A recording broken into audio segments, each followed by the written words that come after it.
नमस्कार दोस्तों, धर्म रहस्य चैनल पर आपका एक बार फिर से स्वागत है। आज हम लोग बात करेंगे तगर नाम के एक विशेष पौधे के बारे में। यह एक विशेष पौधा इसलिए है क्योंकि भारत में इसके माध्यम से बहुत सारे तंत्र मंत्र और साधनाओं, पूजा पाठ वगैरह में इसका इस्तेमाल किया जाता है। अगर तगर के बारे में जानते हैं तो तंत्र के अनुसार अगर, तगर, कुष्ठ, शैलज, शर्करा, नागरमाथा, चंदन, इलायची, तज, नखनखी, मुशीर, जटामांसी, कपूर, ताली, सदनल और गुग्गल ये 16 प्रकार के धूप माने जाते हैं। इसे षोडशांग धूप भी कहा जाता है। तगर को विभिन्न भाषाओं में नाम अलग अलग हैं। हिंदी में तगर, अंग्रेजी में इंडियन वैलेरियन, संस्कृत में तगर, नत, वक्र, कुटिल, नहुष, शठ, दीपन, गुजराती में तगर गंठोड़ा, मराठी में तगर मूल इत्यादि नामों से जाना जाता है। विभिन्न प्रकार की औषधि के रूप में तगर का इस्तेमाल किया जाता है। सबसे पहले हम लोग इसके विभिन्न औषधीय प्रयोगों के बारे में जान लेते हैं, फिर इसके तांत्रिक और मांत्रिक प्रयोगों को जानेंगे। तगर जो है घरेलू दवाओं के उपयोग में इसका आने वाला जो भाग होता है उसमें तगर की जड़, तगर की पत्ती, तगर का तना, तगर का फूल, तगर के फल, तगर का तेल आदि घरेलू दवाओं का उपयोग किया जाता है। नेत्र रोग में तगर का इस्तेमाल फायदेमंद होता है। तगर के पत्तों को पीसकर आंखों के बाहरी भागों में लेप करने से आंख के रोग ठीक हो जाते हैं। हृदय रोग में थोड़ी मात्रा में तगर देने से रक्ताभिसरण क्रिया को उत्तेजना मिलती है। तगर का फांट बनाकर नियमित प्रयोग करने से हृदय को शक्ति, नाड़ी की शक्ति में वृद्धि होती है, लेकिन अधिक मात्रा में यह हानिकारक भी है।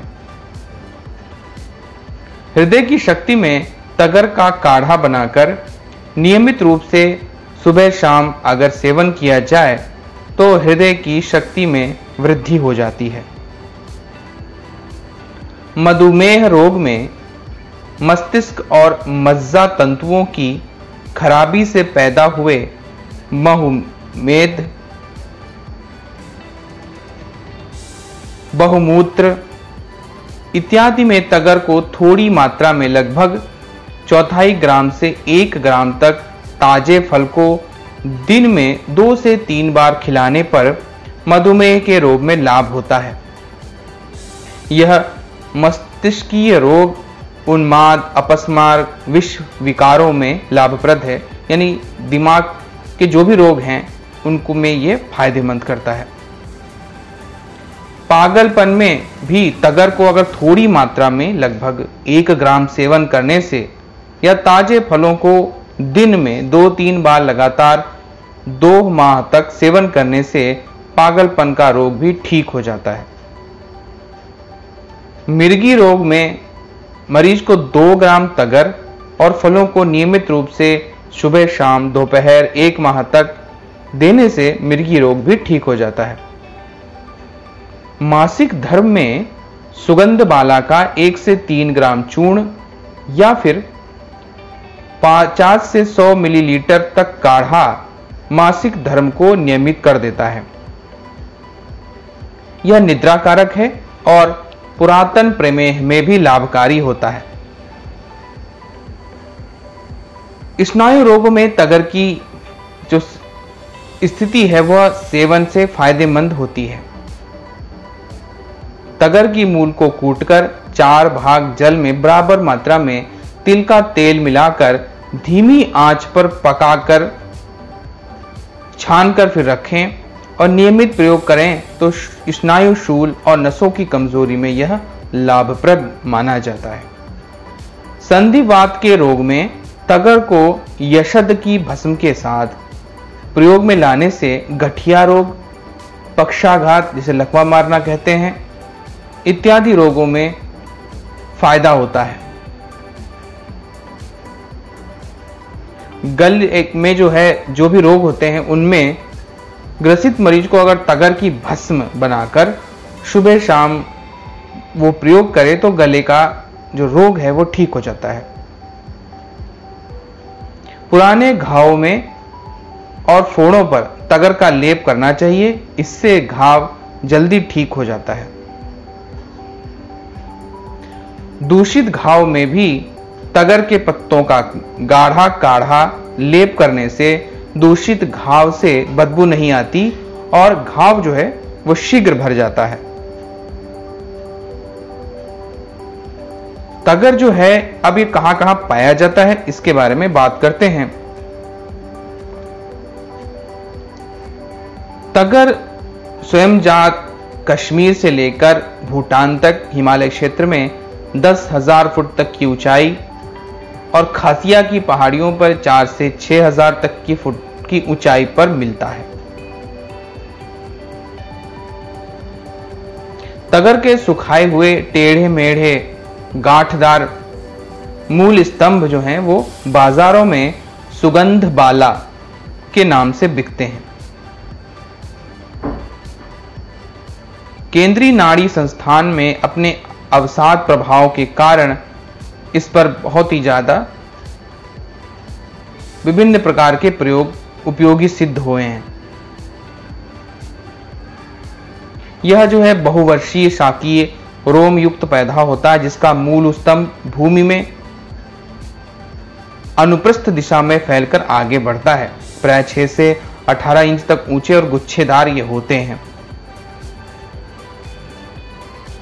सामान्य परिचय अगर अब तंत्र के और पूजा के मामले में कहा जाए तो वह इस प्रकार से होगा कि तगर एक अत्यंत उपयोगी पूजा पाठ में इस्तेमाल होने वाली वस्तुओं को बनाने में इसका विशेष रूप से इस्तेमाल किया जाता है। हमारे देश में पूजा के जितने भी कार्यक्रम होते हैं उसमें तगर का इस्तेमाल अत्यधिक मात्रा में किया जाता है। तगर के बिना सभी प्रकार की पूजाएं सफल नहीं होती हैं। तगर का जो स्वरूप होता है उसमें यह एक छोटा सा पौधा है। इसकी जो जड़ होती है वो अष्टगंध बनाने में और विविध प्रकार की औषधियों के प्रयोग में इस्तेमाल किया जाता है। इसका रंग भूरा होता है। अष्टगंध के माध्यम से भिन्न प्रकार के यंत्रों को बनाने में तगर का इस्तेमाल किया जाता है। इसलिए तंत्र को जानने वाला व्यक्ति तगर को अवश्य ही जानता है। यंत्र निर्माण में इसका विशेष रूप से अत्यधिक इस्तेमाल किया जाता है। अगर आप इसे प्राप्त करना चाहते हैं तो बहुत ही आसानी के साथ ये बाजार में पंसारी और परचून की दुकान पर मिल जाता है। वहां पर जाकर आप इसे खरीद सकते हैं और अपने विभिन्न प्रकार के पूजा पाठ के कार्यक्रमों में इसका इस्तेमाल कर सकते हैं। तांत्रिक प्रयोगों में अगर आप इसका इस्तेमाल भूत प्रेत को भगाने के लिए करें तो बहुत ही उत्तम माना जाता है। तगर को ताबीज में डालकर उसको अभिमंत्रित कर पहनने से भूत प्रेत दूर हो जाते हैं। किसी भी व्यक्ति को अगर भूत प्रेत का उस पर असर है तो इसके इस्तेमाल से वह भूत प्रेत को भगा सकता है। मक्खियों को भगाने के लिए भी इसका उपयोग किया जाता है। तगर और हरताल इन दोनों को पीसकर इस मिश्रण को किसी कटोरी आदि में भरकर घर में रखेंगे तो इसकी गंध से सारी मक्खियां भाग जाएंगी। इस प्रकार से यह विविध प्रयोगों में इस्तेमाल किया जाता है। तगर का अगर गोपनीय तरीके से तांत्रिक इस्तेमाल किया जाए तो यह विभिन्न प्रकार के फायदे देता है। तगर के वृक्ष यानी पौधे के पास बैठ करके अगर आप रात्रि के 12 बजे गोपनीय सिद्ध मंत्रों का उच्चारण करते हैं तो विभिन्न देवताओं का प्रत्यक्षीकरण होता है। यह एक गोपनीय प्रयोग है। इसके नीचे बैठकर माता लक्ष्मी को भी ध्यान करने से आपके घर में धन की वृद्धि होने लगती है। मां लक्ष्मी की कृपा से आपके रुके हुए सारे काम दूर होते हैं। इस प्रयोग को प्रत्येक शुक्रवार को करना चाहिए और ऐसा लगातार हर शुक्रवार की रात्रि को करना चाहिए। तो इस प्रकार यह था आज का तगर का आयुर्वेदिक तांत्रिक औषधीय प्रयोग। अगर आपको आज का वीडियो पसंद आया है तो लाइक करें, शेयर करें, सब्सक्राइब करें चैनल को। अगर चैनल पर नए हैं तो आपका दिन मंगलमय हो। धन्यवाद।